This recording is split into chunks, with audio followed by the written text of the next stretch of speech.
Well, happy Friday, friends. Today I have a power inverter from BESTEK. This is one that I have ordered off of Amazon, and I decided I'm going to test it and give it a shot and see if it does what I need it to. I've been looking for a power inverter, something not super expensive, but something that I can charge up my laptop while on the go. And the maximum output of the cigarette lighter in the car is 120 watts. So this is a 150 watt power inverter. This means I'll be less tempted to plug in something inappropriate. And so I figured this would work. What I like about it so far is it's very, very small.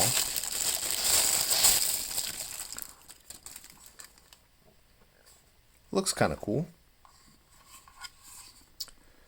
And so comes in that little baggie, and it comes with this cigarette lighter cord along with an instruction manual.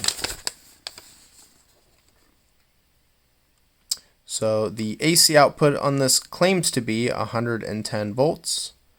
We're going to check that. It also says that it produces, so it converts it to AC 115, whatever that is, 60 hertz with a modified sine wave. So let's see if that's what it actually has. I have no doubts that it has a modified sine wave, but let's see how much the actual voltage output is. Okay, so right off screen here, I have a 7 amp hour 12 volt battery.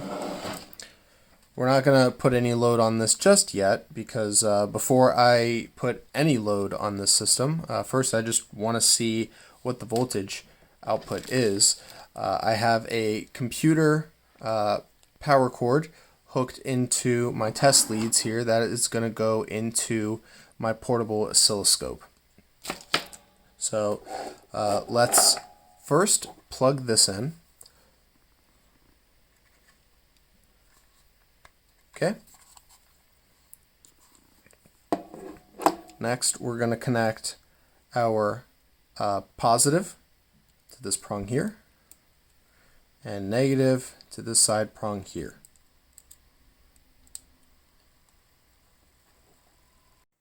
So now we're plugged in, we have power, we hear the fan kick on immediately. There's no switch, there's our little green light, and that lets us know that we have power. Alright, so I'm going to power up my multimeter. First, actually, let's double check the battery voltage. This is what your car would output. Make sure that is good enough.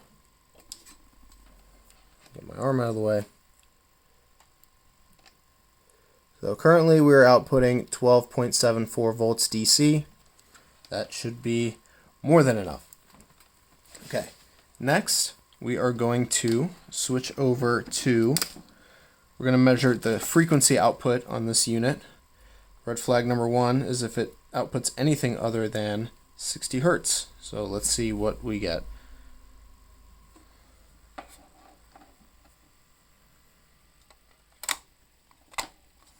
Okay,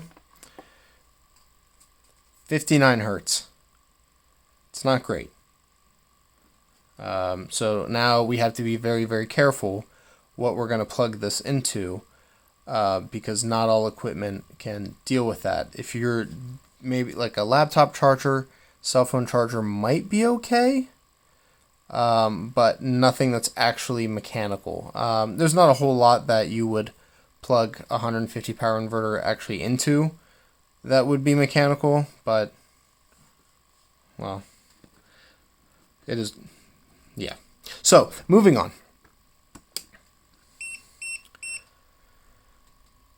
So that's a problem. So we are under 100 volts. That means I'm not going to continue the test and see what the actual output is. I'm not going to connect a laptop charger or anything exciting into it.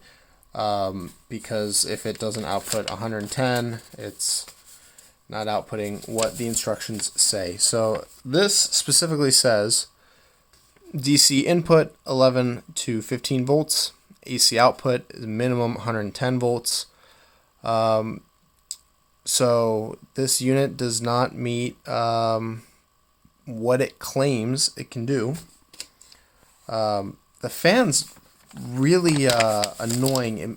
I'm not sure if you'll be able to hear it. It sounds terrible. But yeah, so that's something else I'd warn you about. Let's take a look at the oscilloscope. So this is what it looks like.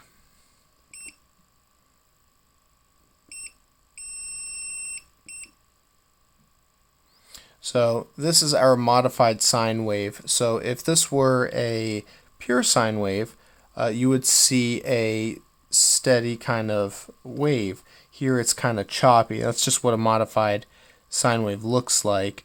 What's weird is it's not super straight, which tells me that there's probably a good bit of ripple in this. So I would not use this on anything that you care about. This is a very, very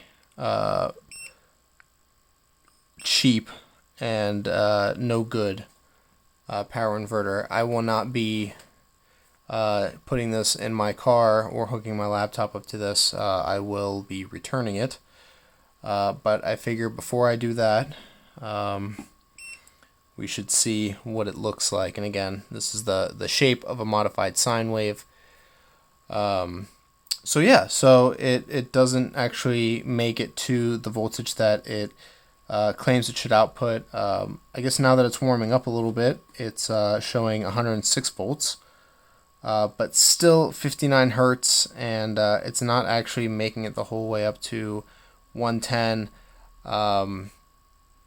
Unfortunately, that's just not going to cut it. So if you are in the market for a power inverter, and you happen to look up come across the BESTEK, buyer beware. If you think it'll suit your needs, by all means, you do you. But I don't recommend it. So thanks for watching, and have a great day.